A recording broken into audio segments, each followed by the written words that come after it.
4형식과 5형식에 대한 차이점들에 대해서 제가 설명을 드리고, 그 다음에 이제 지금 나온 것처럼 반드시 출제되는 동사가 매우 중요하죠. 중요한 파트지 않습니까? 그래서 이 동사에 대해서 여러분들이 어떤 개념군을 가져야 될지 잠깐 설명을 해드렸어. 그래서 이제 다시 한번 기억을 상기시켜 보게 되면, 동사가 출제될 수밖에 없는 이유가요. 5형식이라는 5가지 형식을 나눴던 기준이 동사지 않습니까? 예. 그래서 뭔가를 나눴을 때 가장 기준이 되는 게 항상 시험 문제의 포인트가 될 수밖에 없다. 그래서 영어에서 동사를 알고 있으면 70%를 갖다 먹고 들어간다. 이런 얘기를 해드렸어요. 그 다음에 문장 구조의 중심. 다시 말해서 동사를 잡지 못하고서는요. 주어다, 보어다, 목적어다, 목적보어라는 걸 정확히 잡을 수가 없습니다. 오케이?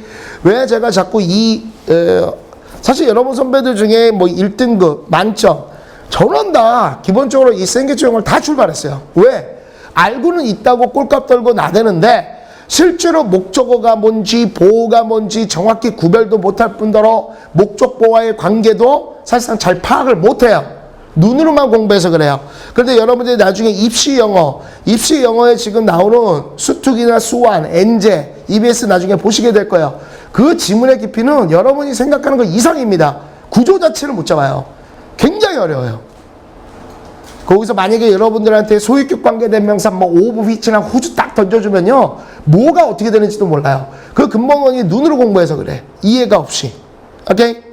자, 그렇게 됐을 때 모든 문법, 독해, 기본적 구조의 가장 메카로 자리를 잡는 게 동사입니다. 동사를 파악하지 못하고서는요. 주어다, 보어다, 목적어다, 목적보의 자리 구조를 알 수가 없어요. 그래서 동사가 굉장히 핵심인 것이고 또한 마찬가지로 다양한 형태, 변화 및 쓰임새가 굉장히 많습니다. 그래서 이 동사는 뭐 영어 공부를 하는데 동사 모르고 공부한다는 건 나쁜 놈들이죠. 동사에서 조금 더 심화가 된 게 이제 다음번에 배우시게 되는 준동사. 동사를 이용해서 여러 가지 바꾼 것. 즉 동명사다, 분사다, 투부정사다 뭐 이런 것들이 더 깊이 있게 들어갑니다. 자, 그래서 그 다음에 이제 여러분이 배우실 게 바로 자동사와 타동사인데 이게 또 하이라이트예요.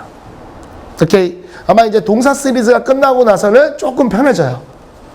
뭔 말인지 알겠니? 동사 시리즈가 끝나고 나서는. 그래서 오늘 자동사와 타동사에 대한 개념을 한번 가보죠. 자동사는 뭐고 타동사는 뭐고 다 들어는 봤어. 어디선가. 지금 선생님이 강의하거나 가르치는 이런 얘기들을 들으시면 다 들어본 말들이에요. 그죠? 그래서 이제 일반적으로 이제 뭐라고 그러냐면 이렇게 얘기합니다. 아마 여러분들도 많이 배우시고 막 그러셨을 텐데 중학교 때 여러분들이 많이 했던 게 뭐 rise, lose, reason, find, found, found, sit, sat, sit. 뭔지 모르지만 막 했던 게 있어. raise, raised, raised 했던 적 있지. 정규 학교를 다니는 애들이면 했어요. 자, 내가 너희들 보고 기억하라는 게 아니야. 했던 적은 있는지를 물어보는 거야. 했던 적은 분명히 있죠. 분명히 있어요. 자, 그랬을 때 내가 가장 웃겼던 게 뭐냐면 저도 그랬어 사실은. 자동사는 뒤에 목적어가 없고 타동사는 곧바로 목적어가 나온다. 그런데 타동사는 목적어가 나오는데 목적어를 잘 모르면 을을 붙여라. 뭐 이런 얘기를 저도 그렇게 배웠고요. 너희들도 아마 그런 식으로 들어본 적 없니? 을을 붙여. 그러면 되잖아. 그런 적 없어요? 근데 나중에 이제 공부하시다 보면 이거 분명히 을을 붙였는데 안 돼. 그런 게 너무 많아. 자, 이제 그 얘기들을 잠시 후에 들어갈 텐데요. 그러면서 여러분들한테 자동사다, 타동사다 이렇게 해가지고 자동사군, 타동사군 그래서 막 암기라는 게 있었습니다. 있었다고. 분명히 있었어. 그래서 막 했었어요. 저도 그 선생님 책에도 막 써놓고 그랬었는데 예를 들어서 뭐 join이라든지 enter이라든지 뭐 또는 뭡니까 marry라든지 이런 건 타동사기 때문에 뒤에는 뭐 전치사를 못 붙이고 목적어 곧바로 온다. 자동사는 막 이러는 거다. 막 하면서 암기를 합니다. 그러려면 뭐하러 수업을 들어요? 그냥 책 사서 외우면 되지. 참 나쁜 거예요. 그거. 참 나쁜 겁니다. 잘 안 되면 외워. 외우든지 암기해버려. 근데요, 언어도 논리기 때문에 이유가 있단 말이에요. 그리고 또한 자동사와 타동사라고 딱 두 가지로 나눴다면 누가 보더라도 이것을 명백한 기준선으로 나눠놨겠지 않겠어? 이분법으로 나눠놨다면 그 나눠놓은 거에 대한 기준이 있겠죠. 이 기준이 또한 핵심 체계가 될 수밖에 없단 말이야. 오케이? 그럼 그거에 대한 근본 이유를 얘기를 해야 되는데 자동사 외워버려, 타동사 외워버려. 그렇게 끝나면 안 되지. 또한 자동사다, 타동사다라는 것을 언제 어디서 시험에 나올 수 있는 주 포인트가 되기 때문에 명쾌한 기준이 설정돼야 됩니다. 왜 이 말이 나올 수밖에 없습니다. 오케이? 그런데 정작 시험에는요, 자동사다, 타동사라는 것 물어보지 않아요. 중학교 내신이나 고1 정도의 내신 때 잠깐 나오지 수능에서는 이걸 물어보지 않습니다. 하지만 출제가 꼭 돼요. 저 표정이 무슨 도구 사운드야? 뭐 이런 표정이야. 또 이 새끼 방금 잘 나와 알아야 되고 중요한다는데 또 출제는 안 된다고. 그 무슨 말이야? 앞뒤 말리가 논리가 안 맞잖아. 예, 그렇게 보이는데 자동사와 타동사는 직접적으로 안 나옵니다. 하지만 자동사와 타동사의 개념은 반드시 출제됩니다. 어떻게? 다른 말로 바뀌어서요. 그걸 몰라. 그래서 오늘 새로운 문법적 접근이 능타현 수작어에 대한 원리가 굉장히 심도 있게 들어갈 거예요. 알겠어? 절대 빠지시면 안 되고 집중 쫙 하세요. 필기 같은 거 하지 마. 내가 필기할 때만 하시고 필기가 결코 좋은 게 아니야. 집중력 분산시켜. 알겠니? 딱 그냥 이 수업을 갈아 먹어버리겠다. 이 생각을 갖고 들으셔야 됩니다. 자, 암기하지 말고 구별해라. 암기하지 말고 구별해라. 잠시 후에 말씀드릴 거예요. 저도 오랜 시간 걸려가지고 터득한 거예요. 왜 이럴까? 이건 분명히 출제가 되는데 이걸 언제까지 암기할까? 여러분들 웬만한 단어 있죠? 동사. 우리가 보통 자동사라고 그러면요, VI라고 표시를 해줘요. 타동사라고 그러면 보통 VT라고 표현을 해줍니다. 오케이?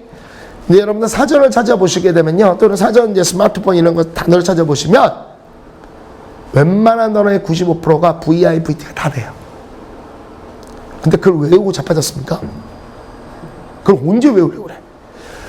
논리만 기억하시면 돼요. 문장에서 구별하시면 된다고. 그리고 제가 가르쳐드리는 아주 중요한 타동사는 필요 없어. 왜?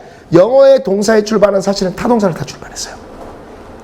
그러다가 옛날에 내가 한번 얘기했습니다. 원시시대 말들에 대해서 얘기했죠. 원시인들이 처음에 말을 만들 때 어떻게 만들었겠냐 그랬잖아. 제일 먼저 명사겠어? 동사겠어? 동사부터 만들었을까? 글쎄, 나는 명사로 생각하는데 그렇지 않을까?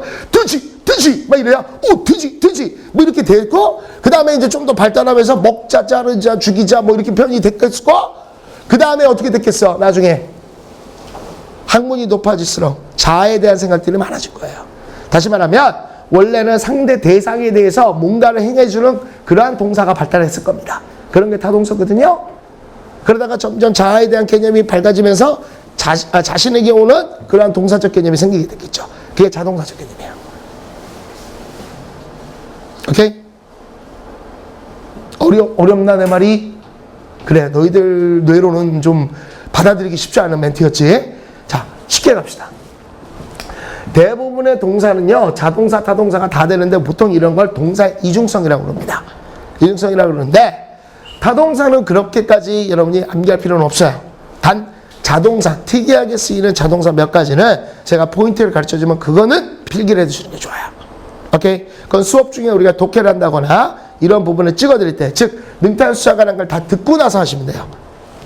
됐습니까? 그리고 목적어와 전치사가 매우 중요하다. 아마 여러분 수업 중에요, 지금까지 교육을 받았을 때 주어와 동사가 어떻게 됐다, 주어가 동사가 뭐 행동을 받느냐 없느냐, 뭐 수동능동이란 말은 되게 많이 들어봤을 겁니다. 그지요? 그지요? 주어가 어떠냐에 따라서 어떻게 되고 동사가 어떠냐에 따라서 이런 얘기는 정말 많이 들어봤을 거예요. 그런데 전치사에 대해서 지랄맞게 강의하는 건 들어본 적이 없을 거예요. 아마 대부분의 전치사는 여러분이 했을 때 암기했죠? on, 뭐뭐 위에, to, 뭐뭐에, from, 뭐뭐로부터, for, 뭐뭐를 위하여. 그러니까 이 따위로 암기했으니까 작살 난 거죠. 왜 그걸 쓰는지도 모르는 거야. 그러니까 with 나면 뭐뭐와 함께야. 정해져 있어요, 그냥. 그러나 그것이 아니라 진정으로 왜 전치사를 써야만 됐던가? 그게 중요하고요. 제가 알기로는 저랑 한 2명 선생님만이 전치사와 목적어에 대한 강의를 제일 많이 합니다. 저는 그래서 그분들이 상당한 내공을 갖고 있다고 인정해요. 그분들도 저를 인정해요. 우리는 같이 인정해요. 같이 잘났어요. 왜 목적어가 중요한지에 대해서 아마 여러분들이 지금까지 수업받으면서 목적어에 대해서 뭔가를 강조했던 사람이 없을 겁니다. 왜? 이해를 못했으니까. 이게 어마어마하게 문법에 중요한 역할을 차지한다는 걸 몰라요. 그런데 방금 전에 얘기했어. 자동사와 타동사라는 건 내가 분명히 쓱 언급했고 여러분들 들어봤을 거야. 목적어로 나눈다. 목적어가 있다 없다. 이런 얘기를 방금 전에 듣지 않았습니까? 상당히 중요한 이분법의 근거예요. 그러면 당연히 그거에 대한 포인트가 꼭 나오겠죠. 그러면 목적어에 대해서 강하게 강의를 해야 되지 않습니까? 그걸 할 거란 거예요. 그래서 목적어와 전사가 매우 중요하고 이제 새로운 문법적 접근이다. 이거 빨간색으로 하니까 잘 안 보였을 거야. 능타현 수상의 원리다. 뭐 이렇게 했는데 다음부터는 빨간색 안 할 거예요. 잘 안 보이네.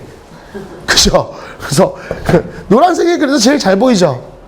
하얀색이 잘 보여? 노란색이 잘 보여? 노란색이? 오케이.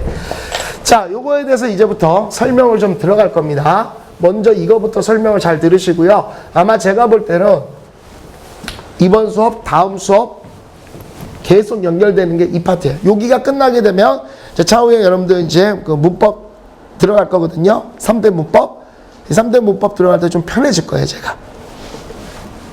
자, 이렇게 돼서 자동사, 타동사에 대한 동사의 개념이 들어갑니다. 잠깐, 전치사의 의미와 용도 뭐 이렇게 하고 나오지 않았습니까? 근데 이걸 제가 잠깐 한번 보여준 적이 있었어요.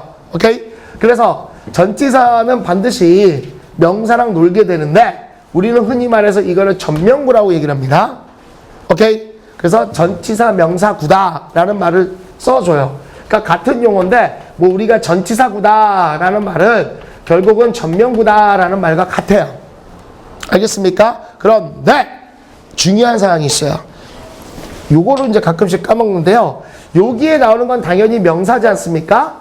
당연히 명사예요. 당연히 명사인데 이걸 보통 우리가 뭐라고 얘기하냐면 전치사의 목적격이다라는 얘기를 막 씁니다. 다시 말하면 전치사 뒤에 나오는 명사는요. 전부 다 전치사의 목적어 역할을 해요. 이 말이 지금 무슨 말인지 모를 거예요. 너무나 당연한 말인데 문법책에서 보면 예를 들어서 관계대명사 같은 거 하게 되면요. 전치사의 목적격이 사라졌다. 생략됐다. 그래서 불완전이다. 막 이런 얘기 나올 때 애들이 그게 무슨 말이야? 하는 경우들이 있습니다. 너무나 당연한 거야. 이따가도 설명하겠지만 얘들아 오브 쉬냐 오브 허냐? 오브 허죠. from I니 from me니 from me죠. 그죠? 뭐 예를 들어서 for him이야 아니면 for he야. 당연히 힘이죠. 그러니까 전사라면요 뭐든지 목적격만 들어가는 거예요 원래가. 근데 이 목적어란 말이 왜 생성되는지 잠시 후에 볼 거란 얘기야. 자, 꼭 기억해. 전사 뒤에는 명사인데 그 명사는 전부 다 목적어예요. 전사의 목적어 역할입니다. 오케이? 오케이? 됐어? 됐어? 자, 봐봐. house 잃어버리면 명사죠.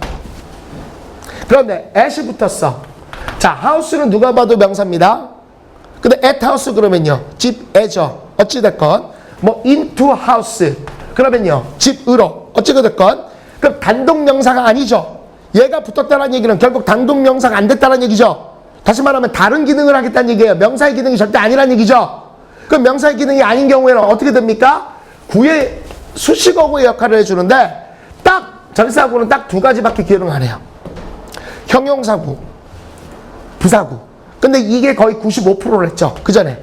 그래서 우리가 전치사구라는 건 전명구라고도 얘기하는데 이게 보통 부사구라고도 얘기를 합니다. 제 이 말을 잘 들으셔야 돼요. 그래야 여러분들이 나중에 관계대명사, 관계부사에 대한 명확한 이해가 서요. 용어 정리가 안 되면 작살이야.